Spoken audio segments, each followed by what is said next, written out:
अब्बा ये इतनी रात को किस चीज का शोर है बाहर?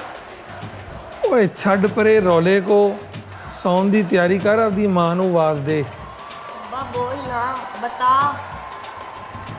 ओए इलेक्शन नेड़े हैं उसका रौला शोला पड़ा हुआ है। अब्बा सवेरे कोई मेला शिल है? मैनू मेला बहुत पसंद है। ਉਹ ਤੈਨੂੰ ਆਖਿਆ ਬਸ ਕਰ ਤਾਰਕ ਦੀ ਸ਼ੋਅ ਬੰਦ ਕਰ ਆਪਣਾ। अब्बा आजकल तो जीतो पाकिस्तान मशहूर हुआ हुआ है। मैं ना अपनी बड़ी बाजी को देखा सी। ਉਹ ਹਾਰੋ ਪਾਕਿਸਤਾਨ ਚੱਲ ਰਿਹਾ ਅੱਜ ਕੱਲ ਤੈਨੂੰ ਜੀਤੋ ਪਾਕਿस्तान ਦੀ ਪਈ ਹੋਈ ਹੈ। खैर सल्ला अब्बा हारो क्यों? मेरा पाकिस्तान तो सिर्फ जीतेगा, हारेगा कभी नहीं। वो बड़े लोग कहते हैं बस जीत गया इनके साथ पाकिस्तान।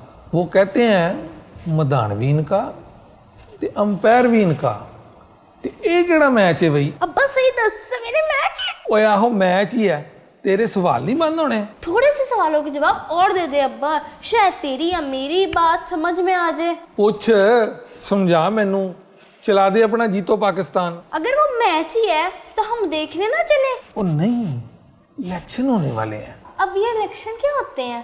और वही जिसमें पहले वोट पड़ते हैं और फिर जो जीतेगा उसको हार डालेंगे। और उसके बाद में क्या? बाद में गालियाँ। हैं? गालियाँ क्यों अब्बा? खैर सल्ला। वो गालियाँ इसलिए कि हमें 6 महीने के बाद हर बंदा ही पैड़ा लगता है और बस फिर वो मुखालिफ पार्टी भी तक गालियाँ पुआ देती है ना, ताकि इनकी बारी छेती आए, फिर राज्य के दिहाड़ी लान। और ये पार्टी बाजी भी ना पुत्र अजीब ही खेड है। अब्बा तू किस पार्टी वाला है? और नहीं मैं नहीं किसी पार्टी वाल, मैं नहीं पांदा वोट, मैनू तू माफ ही रख। अब्बा अब ये वोट क्या है? और वोट ये है कि तू सौ जा, अभी सवेरे बता दूंगा तुझे मैं। अब्बा बात अभी हो रही है, तू सवेरे बताएगा, अभी बताना। अब्बा वोट क्या था भला? और जिसको आप पसंद करते हो ना, और जिसको मैच जिताना चाहते हो, ते लाओ ठप्पा ते पाओ वोट, तो जिताओ उसको। ये होता है वोट। तू कितने वोट डाल सकता है अब्बा?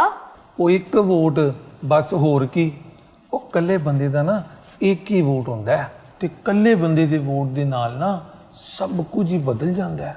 अब्बा तू जिसकी पर्ची पे वोट डालेगा उसको भी गालियां पड़ेंगी? भला तुझे इतनी पहचान नहीं है कौन चंगा है तो कौन मंदा? वो मैं वोट डालूंगा तो ना।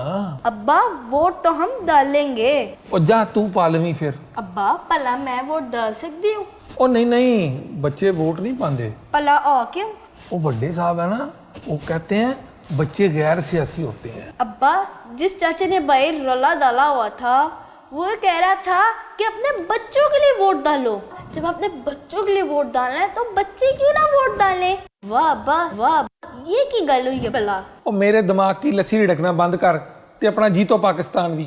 पाकिस्तान तो अब तेरे वोट से ही जीतेगा। जीत गया तेरा पाकिस्तान, तू सौ जा अब। अब्बा तेरी गल मैनू समझ आ गई है, तेरी गल तेनू नहीं समझ आई।